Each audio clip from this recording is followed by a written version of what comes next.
The morning the CEO decided to hide the most important truth of his life inside a janitor's uniform, the city skyline outside his glass office looked unusually cold and distant, as if it already knew something was about to break.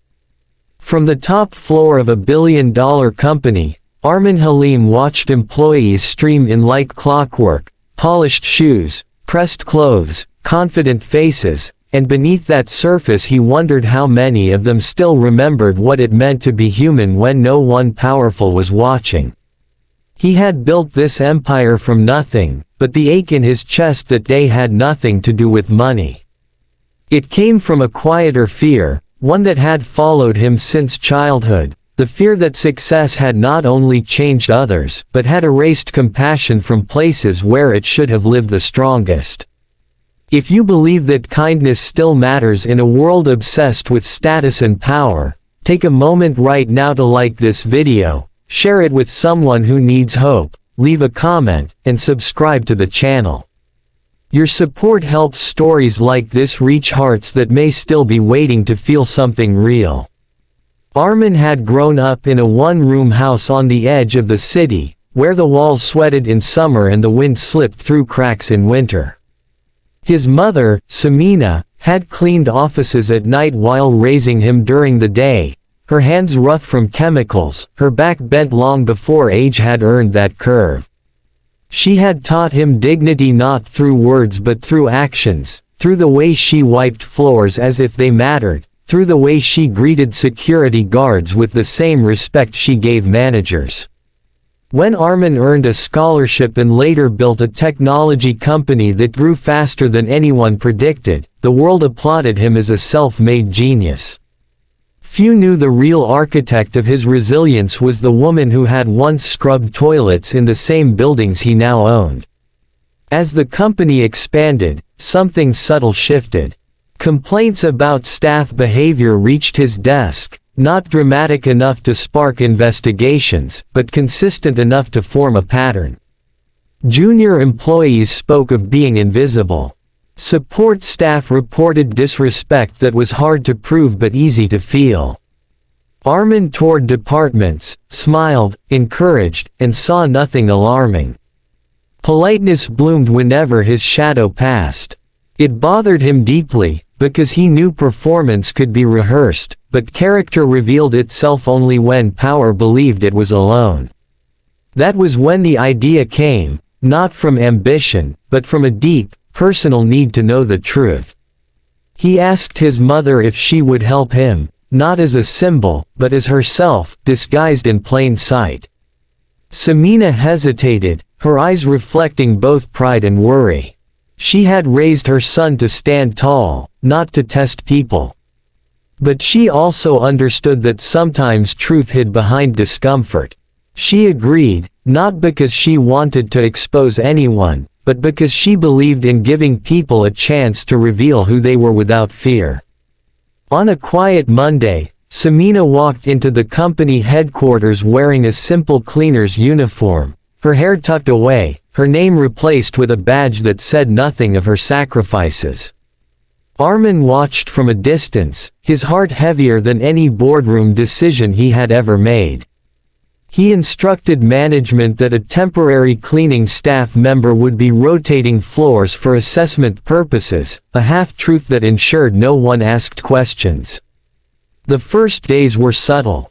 Samina moved through corridors where innovation was praised but humility rarely walked. She cleaned desks cluttered with expensive devices, wiped coffee spills left without apology, and emptied bins filled with half-used lunches. Some employees barely noticed her existence, stepping aside, without eye contact, leaving doors to close behind her.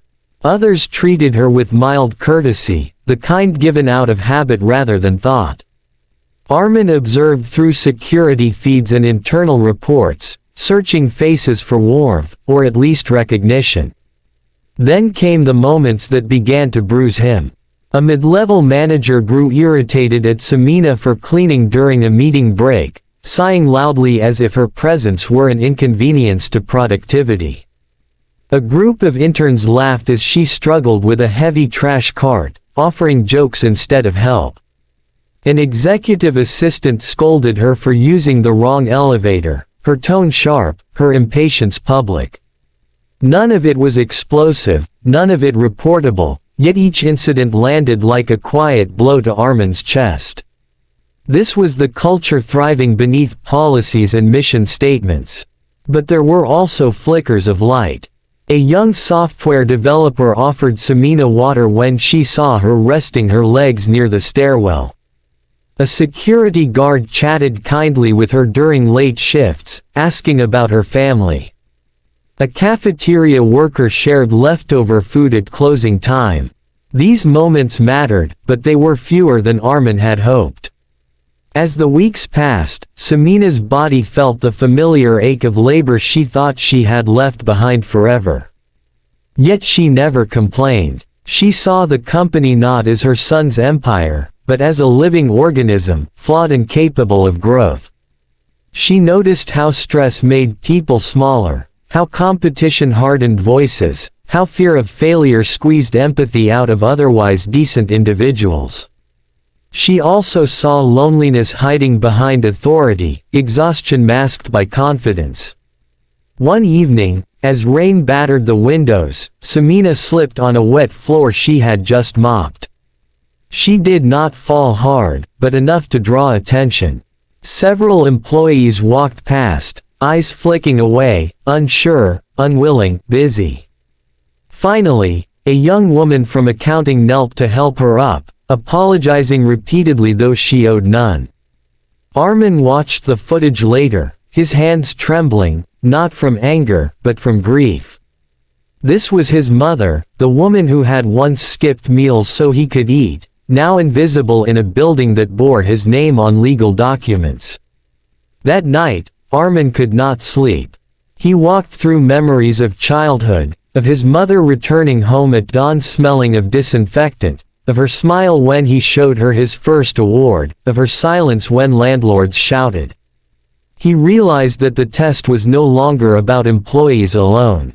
It was about him, about what he had allowed success to excuse, about how easily systems erased people when efficiency became the highest virtue. The next morning, he ended the experiment. But he did not do it with anger or punishment. He gathered the entire company for an unexpected assembly. The room buzzed with curiosity and mild anxiety. Samina stood at the back, still in uniform, her hands folded, her posture calm. Arman stepped forward, not as a CEO delivering metrics, but as a son carrying truth. He spoke of beginnings, of poverty, of dignity. He spoke of invisible labor, of how buildings did not clean themselves, how comfort was often built on the backs of those no one saw. He spoke of kindness as a choice made in seconds, one that revealed more about leadership than any quarterly result. Then he asked Samina to come forward. The realization spread like a shockwave. Faces drained of color. Some looked down, others frozen, memories replaying in their minds. Arman introduced her not with titles, but with gratitude. He explained the test, not as a trap, but as a mirror. He did not single out names. He did not shame. He simply described what had been observed, both the failures and the grace. The silence that followed was heavy, but not empty. It was full of reckoning. Policies were announced, not just procedural changes, but cultural commitments. Empathy training was introduced, yes, but more importantly, accountability tied to behavior toward all staff, regardless of role. Cleaning staff were invited to company events. Recognition programs expanded beyond revenue impact. Doors that had always been closed quietly began to open.